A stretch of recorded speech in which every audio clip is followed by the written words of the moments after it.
Star Wars Battlefront 2 is a game that could be best described as a roller coaster. Initially releasing to some terrible reviews paired with some of the worst microtransactions ever seen, it's fair to say very few people stuck with Battlefront 2 longer than just the first few weeks that it came out. And to be honest, that was completely deserved. This game hasn't received an update since April of 2020, and if I'm being straight up and honest with all of you, most of the player base has left a while ago. Even people as die-hard as Star Wars fans are would get bored of a game after 4 years of no updates, and I completely relate to that. It's honestly really sad given the support and love that fans showed to Battlefront 2 by the end of its life cycle. Now, fast forward over 6 years later, wow, that's pretty weird to say, we have to ask the question, where is Battlefront 2 in 2024? Now, I wanted to make this video in order to let all of you know not only my thoughts about Battlefront 2 in its current state, but also to give you the objective facts about the game in 2024. And without doing any sugarcoating, Battlefront 2 is a completely dead game. In order to get footage for this video, I had to spend about 10 minutes waiting in different queues for the Heroes vs Villains game mode. And after not finding a match, I decided to switch the game mode I was searching for. Keep in mind,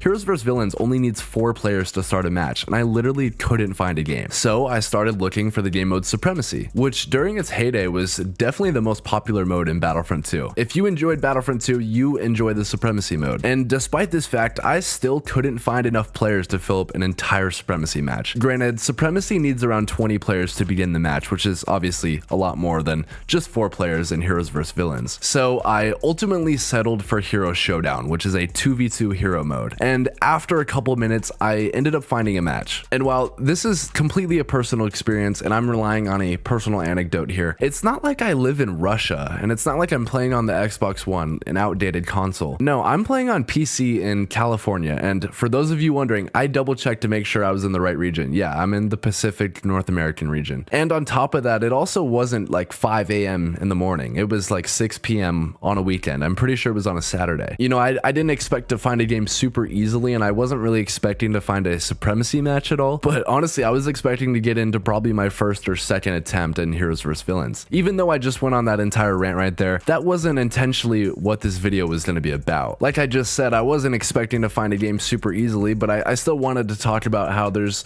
you know, not many players left, but there's still some, right? But I don't know, maybe I'm wrong. Maybe it was just a bad day here for Battlefront 2. But just looking at Steam charts, there's a lot of times where they're under 1,000 players on Steam. And I could only assume that's even less on console versions. And honestly, I went on this rant not for any grand point or anything that I wanted to prove to you or anything. I just simply wanted to showcase my frustration surrounding Battlefront 2. And the sad part is, it's not the game that has anything to do with it. And in all honesty, Battlefront 2 is one of my favorite games of all time. I have over 1,000 hours on it, and I can't thank it enough for helping me build my Twitch channel a few years back, which to this day I'm still very grateful for. But in its current state, it just has no future. There is no reason anymore to get excited to play when nothing has changed in 4 years. And there is not even rumors about a sequel or anything floating around the internet. You know, this might be a little over dramatic, but it's a sad reality that us Battlefront fans are forced to live in here. But moving on to a lighter note,